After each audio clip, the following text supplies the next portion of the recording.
काँग्रेसचे खासदार के.सी. वेणुगोपाल यांनी लोकसभेमध्ये स्थगन प्रस्ताव मांडलाय। भारत अमेरिका व्यापार करारावर चर्चेची स्थगन प्रस्तावाद्वारे मागणी करण्यात आली आहे। सरकारने अजूनही अधिकृत घोषणा केली नसल्याकडे के.सी. वेणुगोपाल यांनी लक्ष वेधलेलं आहे।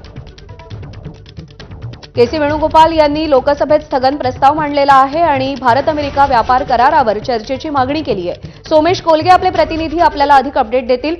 सोमेश, भारत अमेरिका व्यापार करारासंदर्भात काँग्रेसची भूमिका नेमकी काय? या संदर्भामध्ये आज ॲडजॉर्नमेंट नोटीस दिलेली आहे। सर्वसाधारणपणे जो सभागृहाचं कामकाज ठरलेलं असतं ते सगळं कामकाज हे स्थगित करून त्याऐवजी या विषयावर चर्चा व्हावी, म्हणून जेव्हा कुठलाही अशा स्वरूपाचा आकस्मिक अतिमहत्वाचा विषय येतो त्यावेळी अशा स्वरूपाचा स्थगन प्रस्ताव दिला जातो। काँग्रेसचं म्हणणं आहे की आता भारत अमेरिका ट्रेड डील संदर्भात नेमकेपणाने आम्हाला चर्चा अपेक्षित आहे सभागृहामध्ये, कारण आपण जर काळजीपूर्वक पाहिलं तर डोनाल्ड ट्रम्प यांच्या पोस्टमध्ये भारत अमेरिका ट्रेड डीलचा उल्लेख आहे, परंतु भारताकडून करण्यात आलेल्या कुठल्याही अधिकृत वक्तव्यामध्ये भारत अमेरिका व्यापार कराराचा उल्लेख नाही, तर केवळ अमेरिकेने टॅरिफ कमी केले त्याबद्दल त्यांचे आभार मानण्यात आलेले आहेत। त्यामुळे एक प्रकारे या सगळ्याविषयी स्पष्टता यायला हवी।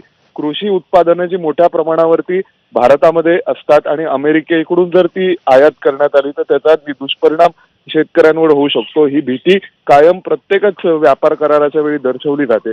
त्या अनुषंगाने भारत अमेरिका व्यापार करारात नेमक्या तरतुदी काय असणार आहेत आणि इतरही सर्व बाबींविषयी भारताने अमेरिकेला कोणत्या कमिटमेंट दिलेल्या असतील, अमेरिकेने भारताला कोणत्या कमिटमेंट दिलेल्या असतील, या सगळ्यावर चर्चा व्हावी अशी अपेक्षा काँग्रेसची आणि म्हणून के.सी. वेणुगोपाल यांनी ही नोटीस दिल्याचं कळतं। सोमेश, धन्यवाद दिलेल्या माहितीसाठी।